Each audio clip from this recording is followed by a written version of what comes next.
মোবাইলের লক স্ক্রিনে নিজের নাম ফোন নাম্বার লিখে রাখতে পারবেন। সেটিংসটা কিন্তু একদম ইউনিক, সবার চাইতে আলাদা হবে আপনার মোবাইলের স্টাইলটা। সকলের মোবাইলে কিন্তু ডেট এবং টাইম থাকে, আপনার মোবাইলে ডেট এবং টাইমের সাথে নাম ফোন নাম্বার থাকবে।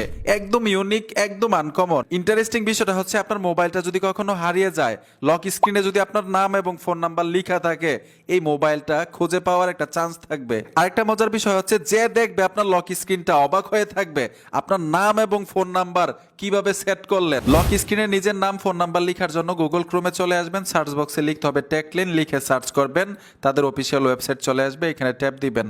উপরেও কিন্তু একটা সার্চ বক্স পাবেন, টাচ করতে হবে, এইখানে লিখে দিবেন অলওয়েজ। লিখে দেওয়ার সাথে সাথেই যখন সার্চ করবেন একটা পোস্ট চলে আসবে, আপনারা পোস্টের উপরে টাচ করবেন। এই যে দেখুন আমি পোস্টের উপরে টাচ করলাম, পোস্টের উপরে টাচ করে দেওয়ার সাথে সাথে এখান থেকে নিচে চলে আসবেন। যে অ্যাপ্লিকেশনটা দিয়ে লক স্ক্রিনে নিজের নাম এবং ফোন নাম্বার লিখবেন সেই অ্যাপ্লিকেশনটা এখানে দেওয়া আছে। এই লেখাটার উপরে টাচ করলেই খুব সহজে ইনস্টল করতে পারবেন। আমি আগে থেকে ইনস্টল করে রেখেছি, সোজা ওই অ্যাপ্লিকেশনে চলে আসব।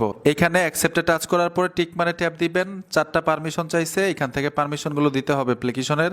ব্যাক বাটনে টাচ করে চলে আসবেন, পারমিশন দিয়ে 3 নাম্বার পারমিশনটার উপর টাচ করে দিলাম, পারমিশন দিয়ে অ্যালাউ করে দিলাম, ব্যাক চলে আসবেন। 4 নাম্বার অপশনটায় টাচ করে দিলাম, এখান থেকেও পারমিশন দিয়ে দিলাম। এইখানে দেখুন তীরের মতো একটা আইকন আছে নিচে, পারমিশনগুলো দেওয়ার পরে এই আইকনটার উপর ট্যাপ দিবেন, এখান থেকে নেভারে টাচ করে দিবেন। নিচে দেখুন অনেকগুলো সেটিংস আছে, এই সেটিংসগুলো থেকে আপনারা স্ক্রল করে মেনু লেখা আছে, এই অপশনটার উপর ট্যাপ দিবেন। ট্যাপ দেওয়ার সাথে সাথেই এইখানে টাচ করবেন লেখার জন্য। এই যে দেখুন আমি লেখার জন্য টাচ করে দিলাম, এইখানে আমি লিখে দিব সোহাগ, SHUHAG, সোহাগ। লিখে নিচে চলে আসব, তারপরে এখানে আমি ফোন নাম্বারটা দিয়ে দিব 01982569948। আমি নাম্বারটা দিয়ে দিলাম।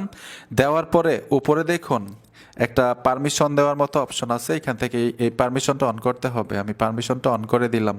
অন করে দেওয়ার পরে আপনার মোবাইলের ব্যাক বাটন দিয়ে বের হয়ে আসবেন, মানে স্ক্রিনে কেমন দেখাবে এখান থেকে দেখতে পারবেন। আপনি কিন্তু ছোট বড় করতে পারবেন চাইলে, ঠিক আছে? তো এখান থেকে আমি আরেকটু বড় করে দিচ্ছি। এই যে দেখুন ঠিক এরকমভাবে শো করবে যখন আপনার মোবাইলটাকে লক করবেন, নাম এবং ফোন নাম্বার ঠিক এরকমভাবে দেখাবে স্ক্রিনের মধ্যে।